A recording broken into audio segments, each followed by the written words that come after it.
On va commencer notre étude de mouvement dans le champ de pesanteur uniforme avec cet exemple simple, qui est l'exemple d'une masse m lâchée d'une hauteur h sans vitesse initiale. Donc simplement on prend la masse et on la laisse tomber à un instant t égale 0.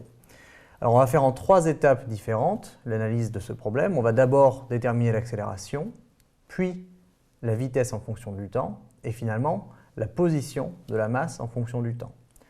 Alors avant de commencer, il faut qu'on fasse certaines choses, en particulier que l'on choisisse un repère d'espace, en l'occurrence un repère du plan ici, puisqu'on se limite à 2 dimensions. On va prendre x, y comme ceci. On va préciser notre référentiel, et on va prendre le référentiel terrestre. Alors le référentiel terrestre, à cause de la rotation de la Terre, n'est pas galiléen, mais on va supposer qu'il est galiléen puisque la durée de l'expérience ici, la durée de la chute, est très courte devant la période de rotation de la Terre qui est de 24 heures. Donc on peut faire une approximation et supposer que ce référentiel est galiléen pour cette expérience. Et à ce moment-là, le bilan des forces, c'est simplement le poids, mg.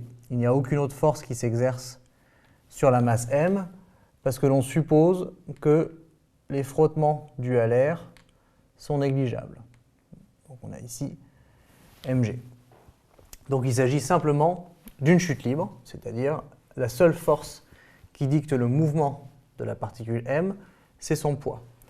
Donc on va d'abord, comme on l'a dit, commencer par déterminer l'accélération. L'accélération, on va la déterminer avec la deuxième loi de Newton qui dit que la somme des forces extérieures appliquées à cette masse, c'est la dérivée de sa quantité de mouvement par rapport au temps.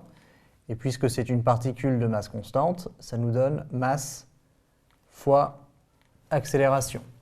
Et comme c'est une équation vectorielle, on va l'écrire selon x et selon y.